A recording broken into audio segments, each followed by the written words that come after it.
Let's get some analysis on the post-election scenario in Hong Kong from Tim Summers. He's a senior consulting fellow with Chatham House in London.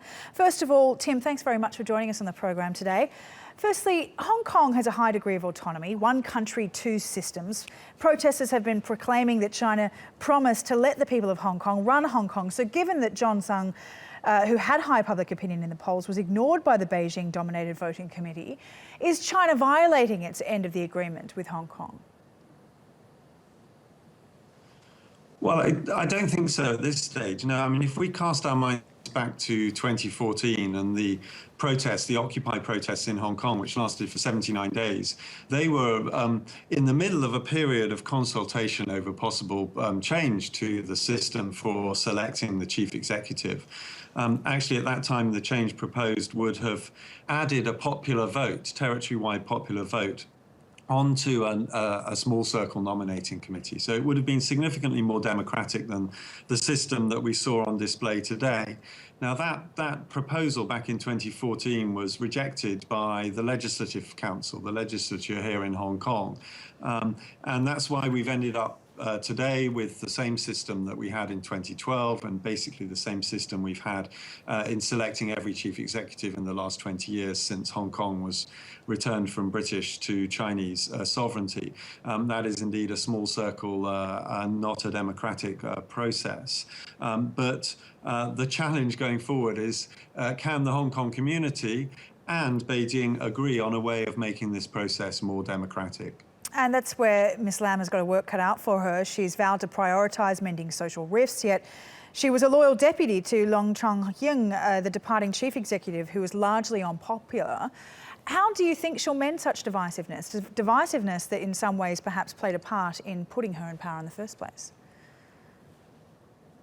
Yeah, and I think it's going to be very difficult for her to do that. I mean, partly, as you've already pointed out, her popularity ratings were not of the highest of the three candidates who went forward to the vote. But I think also more fundamentally, because Hong Kong society has become very deeply polarized and the politics has become very fragmented.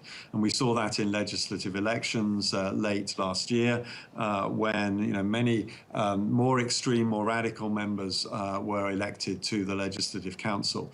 I think that from my perspective, the fundamental sort of structural problem Hong Kong politics faces is this greater polarization, fragmentation. We have populist politics. It's very difficult, I think, in that circumstances for any leader really to sort of heal those divisions in society. The economic grievances experienced in Hong Kong are fairly large. There's an ageing population, social mobility, high housing prices.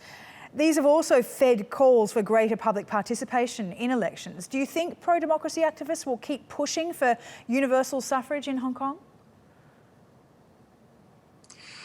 I certainly think they'll keep pushing for universal suffrage. They've done so for 30 years now. I think there's a broad swathe of the Hong Kong population that would like to see universal suffrage. Democracy is a popular idea in Hong Kong, so I think people will continue to push for it.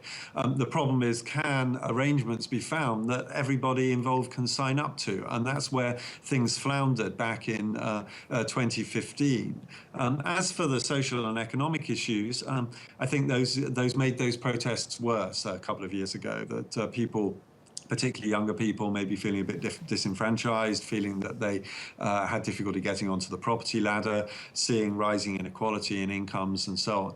Now, in those areas, perhaps there is more scope for a good government and a good chief executive to do things to deal with those problems. So maybe if Carrie Lam can make some progress in that area, that might help at the margins to mend some of the divisions in Hong Kong society.